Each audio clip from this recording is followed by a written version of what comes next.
Bonjour et bienvenue dans cette deuxième vidéo d'Inéo.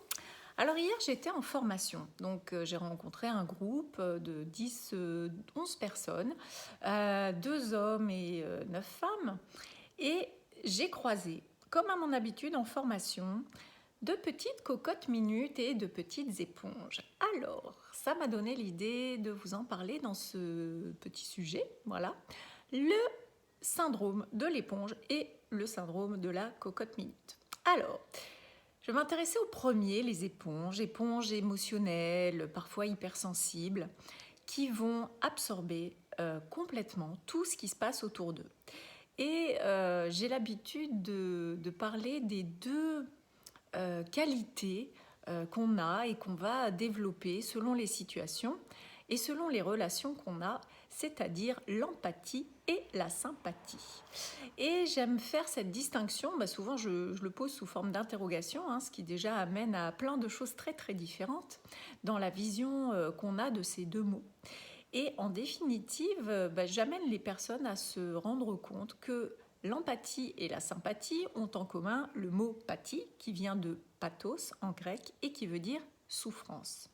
Tandis que les préfixes en et sin signifient sans pour en, donc sans le pathos, sans la souffrance pour l'empathie, et sin veut dire avec, donc avec la souffrance pour la sympathie. Alors, on va le traduire autrement.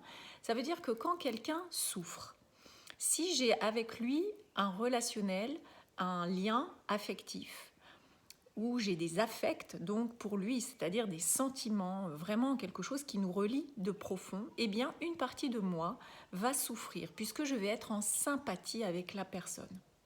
Tandis que si je suis dans l'empathie avec une personne, c'est-à-dire que je n'ai pas un lien affectif, émotionnel très fort avec cette personne, ça peut être un collègue, quelqu'un que je croise, pour moi en tout cas dans le quotidien, mes clients, avec qui je n'ai pas de lien de sympathie, je n'ai pas de lien affectif, parce que sinon on ne peut pas être thérapeute, c'est très compliqué en tout cas de se positionner en thérapeute quand on a des liens affectifs avec une personne, eh bien je vais pouvoir me mettre à la place de l'autre, c'est ça l'empathie, se mettre à la place de l'autre qui me parle de sa souffrance, qui me raconte ce qu'il a vécu, qui lui amène effectivement toute sa douleur, sa souffrance, sa tristesse par rapport à un événement ou à une relation.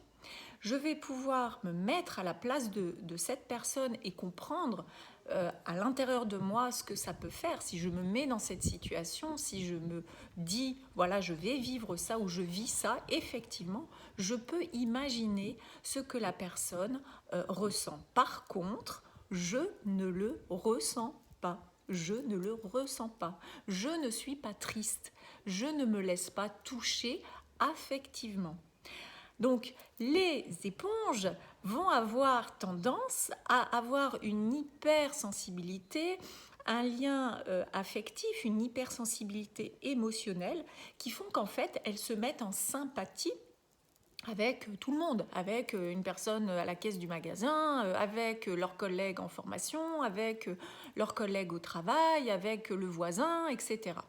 Et du coup, elles ne mettent pas la bonne distance qui leur permet de rester neutres, de pouvoir être tout à fait présent. Souvent, ça fait peur de dire je vais être dans l'empathie, c'est comme si j'ai pas de cœur, je ressens rien pour l'autre, je le laisse souffrir, etc. Non, pas du tout. Au contraire, on peut être bien plus clairvoyant, on peut être bien plus aidant, soutenant, présent quand on ne souffre pas nous-mêmes. Quand on ne souffre pas nous-mêmes. Donc, développer cette belle compétence relationnelle qu'est l'empathie, c'est-à-dire de vraiment pouvoir être en lien avec l'autre par rapport à ce qu'il vit, mais ne pas l'expérimenter nous-mêmes, ne pas souffrir nous-mêmes. Parce que sinon, comme la vie n'est pas toujours facile et qu'on croise des personnes qui vont nous raconter ce qu'elles vivent, leurs souffrances, leurs peurs, leurs tristesses, ce qui leur arrive, du matin au soir, on peut être triste, on peut être affecté, souffrir. Et à ce moment-là, on n'est plus d'aucun soutien et d'aucune aide parce que justement, on se laisse traverser par ces émotions qui, en définitive, ne nous appartiennent pas. Donc l'empathie, très très belle qualité, vraiment n'ayez pas peur d'être en empathie, c'est ce que je pratique dans mes accompagnements et je vous assure que c'est une belle qualité de cœur, de présence, vraiment de lien à l'autre par le cœur, mais sans être affecté, sans prendre la souffrance. Voilà, ça c'était le petit point sur les éponges. Et puis on passe maintenant aux cocottes minutes. Alors les cocottes minutes, de leur côté, vont être des personnes qui, au quotidien, ont assez de difficultés, de mal à être en phase et à laisser vivre leurs émotions. Donc, qu'est-ce qui se passe pour une cocotte minute? Eh bien, quand l'émotion arrive, elles vont faire le mouvement inverse, c'est-à-dire je vais surtout rappuyer sur cette émotion qui vient taper à ma porte, je n'en veux pas, au secours, mon Dieu, si je me mets en colère, si je suis triste et que je pleure, qu'est-ce qu'on va dire de moi? Est-ce que moi-même je suis en capacité et ok pour accepter ça? Donc la réponse étant non, je vais réfréner, je vais refouler, je vais mettre des fois même en déni mes émotions et puis eh bien, une émotion qui n'est pas vécue va rester là en attente. Moi, je les vois un peu, les émotions en attente, comme avec le petit ticket à la boucherie, là, et puis elles attendent définitivement qu'on puisse à un moment lâcher un peu le couvercle de la cocotte minute, lâcher un peu le petit sifflet, et elles sortent.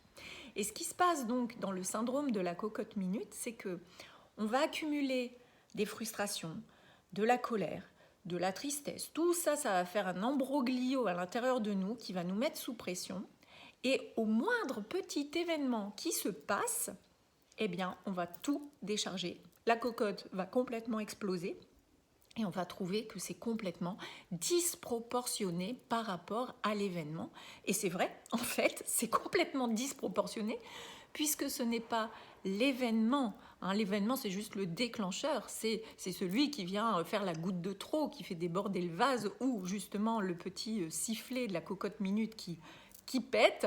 Mais c'est effectivement pas du tout ça qui est en train de s'exprimer, mais c'est au contraire tout le reste qu'on n'a pas voulu accueillir. Et c'est vrai que c'est pas si simple. Accueillir nos émotions, c'est pas si simple. Et pourtant, elles ne sont pas assez valorisées, en tout cas la joie en général plutôt bien, mais dès qu'on parle tristesse, dès qu'on parle colère, on va être mal vu, on va être vulnérable, on va nous dire qu'on est fragile, qu'on est hypersensible, et puis si c'est pas les autres qui nous le disent, on s'occupe de nous le dire à nous-mêmes, de se le dire à nous-mêmes. Et du coup, voilà, on est souvent mal à l'aise avec ces émotions, on ne sait pas quoi en faire. Eh bien, tout simplement, les accueillir, parce qu'une émotion, l'énergie qui nous met en mouvement, c'est vraiment quelque chose qui vient nous dire, qui vient nous transmettre un message, qui vient nous expliquer quelque chose. Je ne suis pas d'accord, dans cette situation, je ne me sens pas respectée, ou je ne me respecte pas, ou alors ça ne me convient pas, ou j'ai dit oui mais je voulais dire non, etc. L'émotion vient être révélateur de ce qui s'est passé en fait à l'intérieur de nous. Et c'est une très belle façon de vivre que de pouvoir accueillir cette émotion, la regarder, déjà de se dire mais c'est quoi ? C'est quoi? Alors, il y a la colère, il y a la tristesse, oui, mais d'accord, mais je me sens comment? Je me sens déçue, je me sens affaiblie, je me sens exaspérée, je me sens en rage. Comment je me sens? Déjà, essayer de développer un peu notre vocabulaire autour de toutes ces émotions qui nous traversent. Et puis, une fois que c'est là, regardez déjà, est-ce qu'il y a quelque chose derrière? Parce que derrière la colère, il y a souvent de la tristesse et il y a autre chose. Donc, allez fouiller, allez introspecter, regardez à l'intérieur de soi, qu'est-ce que c'est? Des fois, ça peut faire écho à d'autres situations.